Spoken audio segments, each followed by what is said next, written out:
Bam! We are starting big with the Demon #1. Alright guys, so just a heads up, this absolutely is the biggest haul I've ever had in my life as a collector. It's absolutely mental, specifically the last book I will show. Do not skip ahead, don't be that guy. Everything is great in this haul, not just the big book.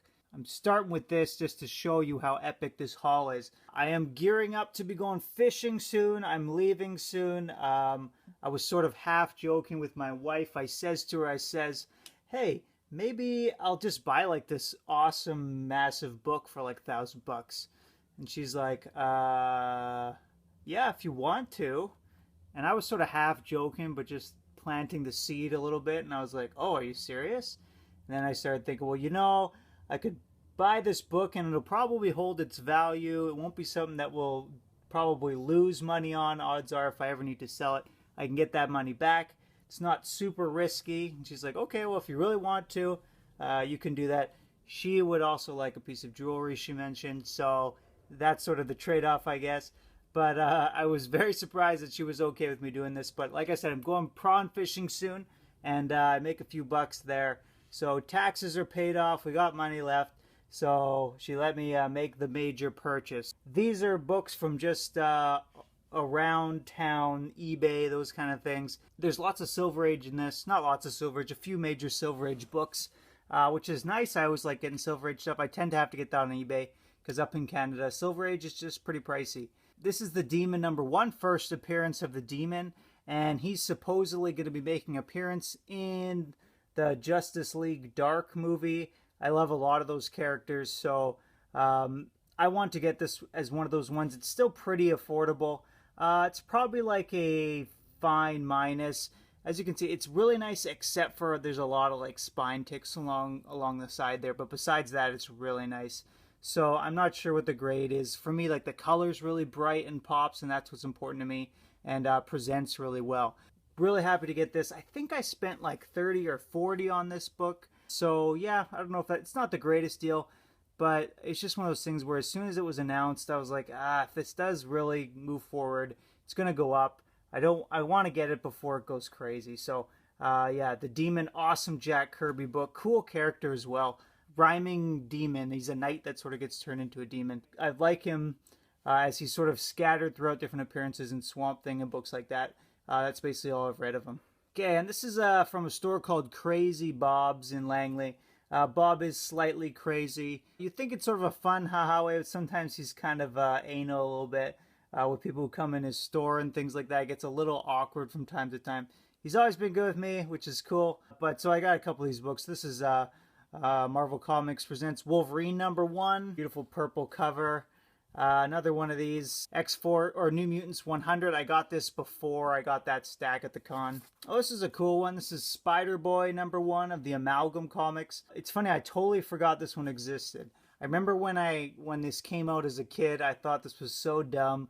I couldn't believe Spider-Man would have a gun that shoots web. I just thought that was ridiculous. Amalgam is one of those things I would love to see them do Amalgam today, because I think with the writing, you could do some really cool combinations of characters. Come up with a lot more creative things than they did back then. Actually, let me know in the comments what two characters you would like to see from DC and Marvel be thrown together, because that'd be interesting to read everybody's thoughts. The Machine Man #1. I think this is another Jack Kirby book. Not a first appearance or anything like that, but it was cheap.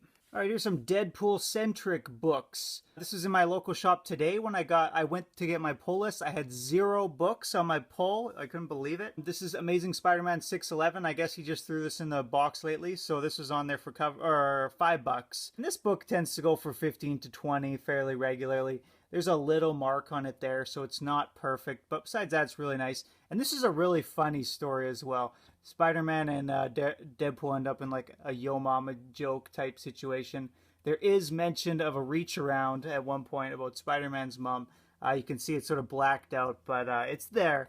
Alright, and then I got Deadpool 68, which is near the end of the first run, so I guess this was a lower print run. And Gail Simone, which is she's pretty popular. Udon does the art on these, which is kind of cool. It's kind of more of an anime style, so if you like that. it's a good series for that. But I think it's pretty beautifully drawn. Also, this is signed by Gail Simone on the inside. And this one's their 269, and that has Gail Simone's signature on the outside. So I guess that's cool. Again, I don't really care too much about signatures if I don't get them. But yeah, it's a nice little bonus, I guess, on a $5 book. So this is Cable number 3, Ving Crew 12,000. Harshly scolded me in the comments for claiming that Circle Chase number 1 is the first appearance of Weasel. I don't know if this is supposed to be Weasel here. This apparently is the first appearance of Weasel. Came out before Circle Chase number 1. Got it. $3 from my shop. Nice copy. Looks a little faded in spots, but doesn't look like it's ever been read, so happy with that. Oh, Weasel is Deadpool's buddy, and he's supposedly going to be in the new movie, if you don't know. What else? So the local bidding site had a Brian K. Vaughan lot. I got this one, the Saga Volume 1, and Doctor Strange, The Oath for $4 for the pair, so super good deal. This story is awesome, you guys. I cannot recommend this story more. It's just a great sort of mystery detective type story with that magic and occult there. It's Doctor Strange and Night Nurse have a big team up. Just an awesome story with Brian K. Vaughan writing. So he's always got that great dialogue. And it moves forward at a very nice pace, which is rare for a Brian K. Vaughan book. So highly, highly recommend that. Okay, I don't think I've shown these. Like a while ago, I got these All-Star Batman and Robin number 10, which is the swearing variant. It was recalled, and this is the super rare cover. So I went back to that store, looked in that box again, and somehow I had missed there was another one of these. So he sold me all these for cover price. So I got this one again, so now I have 2 copies of this. I might flip it. If you want to trade for it, let me know, because I'd be happy to do that as well. It's about a $40, $50 book. And I got a bunch of these. So I've just been one a week kind of selling these for about 15 bucks a pop on eBay. Basically because the exchange rate just kills me if I want to buy anything on eBay. So selling these just puts my US dollars up and I can get some new books. So it just helps me pay for things. And it's amazing, guys. There's still like probably 20 of these there. This is Why the Last Man, number 37, another Brian K. Vaughan book. Awesome series. I just bought this one because it had the preview for DMZ. Again, one of those movie-type deals. I know it's a pain to hear about that, but DMZ is apparently, I can't remember if it's becoming a show or a movie. But so DMZ number 1 went up in price for a while there. I don't know where it's at now, but thought the preview, some people were into that. ROM Space Knight number 1, you know, Mercenaut says to buy it, so, you know, I obey. I listen to Mercenaut and I do whatever he tells me. So I saw it on his video, and this is one of those ones, again, it's kind of, everyone sort of, I think, looks at it and is like, oh, it's kind of cool, but it was always priced like $1, $2, so you don't hold any value on it. It just sort of takes something minor, I think, for people to be like, oh, that is kind of a cool idea. So I don't know much about it. Space robots, pretty dope. So this was marked at 15. I don't think that's what I paid for it. It's probably more like 10. Action Comics number 835. This is my second copy of this one. So if you guys want to trade for this, also I'd be happy to. This is the first DC Universe appearance of Livewire, who's sort of like Superman's Harley Quinn. She's been compared to, just because I guess because she started in a television show, then showed up in like the Adventure Comics, and then was brought into the main universe. It's probably a fine, very fine. It's got some ticks up the side, but yeah, that was like $8 or something. So happy with that. And more Silver Age. This is a really beat up, crappy copy of Fantastic Four number 26. So this came within a lot of 3 books. I was hoping this was the first crossover of Avengers and Fantastic Four. I think this is like the second part of that first crossover. I think the first crossover happens in the Avengers book, and this is the second part. Or it's Fantastic Four 25. I can't remember. So I got all these 3 books for 75 bucks. So this is Fantastic Four 68. No major main appearance in it, but it's a really high grade book, which is nice. You can see they had it listed at near mint, which like is hilarious, and I could see in the picture it wasn't, so it didn't surprise me or anything. But you can see there's like a crease here, breaks color. That's sort of the worst thing about it. It has some minor marks on it, but for a Silver Age book, it is in really, really nice condition. And this was the main book. This is why I bought it. So this is Fantastic Four 67. this is the first appearance of Adam Warlock. He's just known as him in this. Now, I'm annoyed because this is considered his first cameo appearance. It's one of these pain-in-the-ass characters. He's in like 3 different books with first appearances, and it's a Thor book. I'll write the number at the bottom. I can't remember what it is. Thor 125, something like that. But is his full appearance. But it's ridiculous because in this book, Adam Warlock is like an active character. You don't actually see him, but he's like influencing the world around them. He's conversing with the characters. And then at the end, you do, for like a whole page on multiple panels, see him as a person. So to me, that's a full appearance. I don't know why that's considered a cameo. There are some when it's an arm or one panel. I'm like, okay, that's a cameo. But he's like an active character in this story.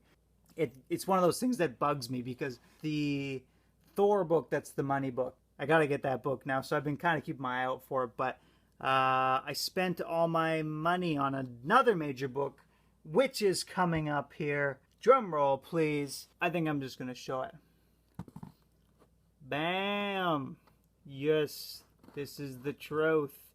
So my man Johnny DaCosta, like a few weeks ago, was talking about how he's collecting all this Daredevil. He was talking smack on Twitter about how he's going to take me to school, looking for the Daredevil books.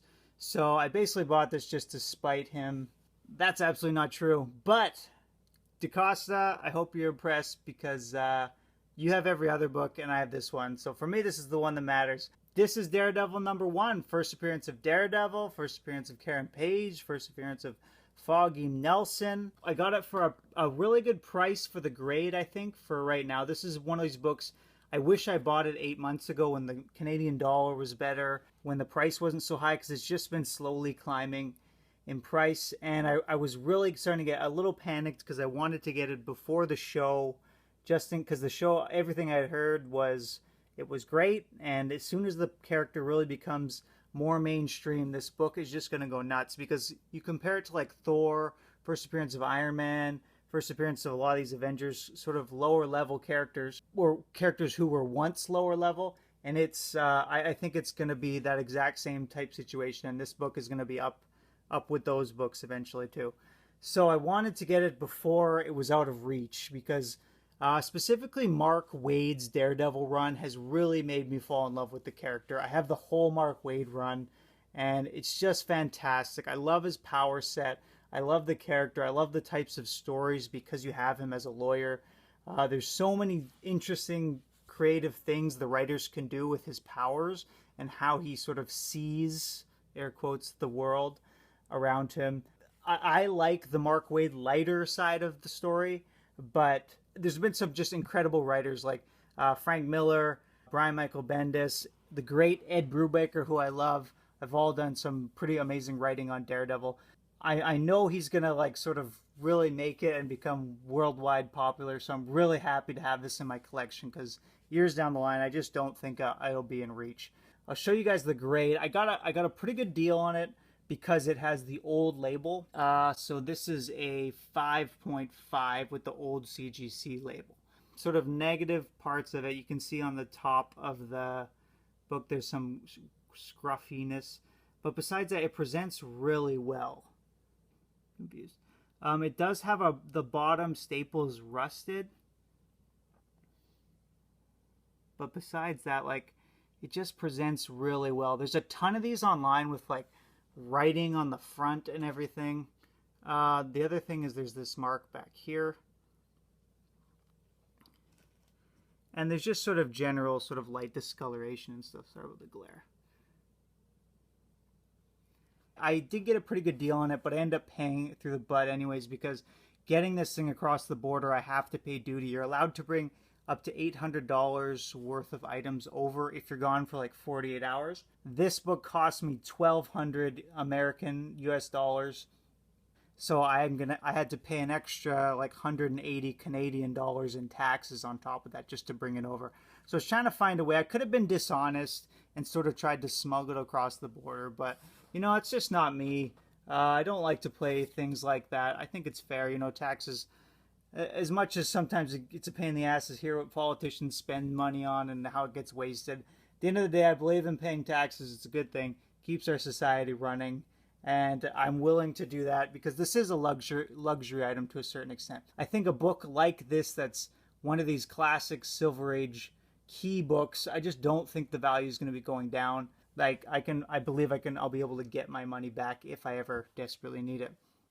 So one thing that happened, the other thing, I had to pay like a pile of money for insurance. It was like $30 US just for the insurance to get it shipped, which at the end of the day, I'll show you a picture here. It got like a big rip in the box. The guy had it double boxed and really well wrapped, but it's still, I don't know if you guys can see it here. To focus. It's still, you can see there's a crack right here. Because I don't know if it went through the machine or some guy saw the price and tried to, it looks like someone ripped the bag open. But I guess to crack it, maybe it needed to go through the machine wrong or something. But it's just strange to me. I've never had an item come back so heavily damaged, except for the most expensive thing I ever purchased. Pretty frustrating because if I wanted to get the insurance on it, then I would have to give up the book and they would just give me a full refund. So the book wasn't damaged or anything. The case was. What I have heard is the staples you can replace as long as they're staples from that era. So if I can get some like Silver Age staples or take it to some sort of professional restoration, I can maybe get it pressed and get the staple removed and then get it regraded. And that apparently does not count as restoration. So you wouldn't get the restoration label on there, and it could potentially put the value of the book up. But that's another day. I'm just super excited to have it as it is right now. It's sort of the gem of my collection here. So yeah, thank you guys so much for watching. I'll hopefully get a couple more videos up, but I'm going to be going fishing in a few weeks here, and I will be gone for a while. So I'll miss you guys, really. So give me recommendations for comics I should be reading. I'm going to check out Comixology or whatever, get some digital comics to bring with me. I got Planetary already, so pumped on that. You guys got any other ideas, let me know. Also, just novels and books like that on the boat are always nice to have as well. Man, I just got to say, it's pretty incredible to be married to a woman who is so supportive with such a ridiculous hobby. I think she somewhat understands that a lot of this comic book obsession comes out of just being married, having kids. You're a little locked down. You don't need that money. I'm not traveling, seeing the world, doing all that crazy stuff as much anymore. Sure, kids cost money, but there's just something about settling down where you go a little crazy, and I think this is when guys get into stuff like this. And at the end of the day, like, I am sure I'm always careful with our money and that we have enough money going in. We invest. We make sure we're giving to the church and different charities and stuff regularly. And we have enough for everybody to eat well and be clean and have clothes and all that. So it's all about managing money and stuff. But if you do it right, guys, these kind of gems, they are possible to get. Like, you think about what you spend on cover price for new books a month. You can afford to get these things. You just got to learn to manage the money well. Know what you really want and what's worth it. And sometimes, it's worth it to buy those books you like collecting 6 months later for a third of the price. And then you put a little savings account together, and you can have these major Grail books if you want. Yeah, thanks so much for watching, guys. Keep collecting, and we'll catch you later.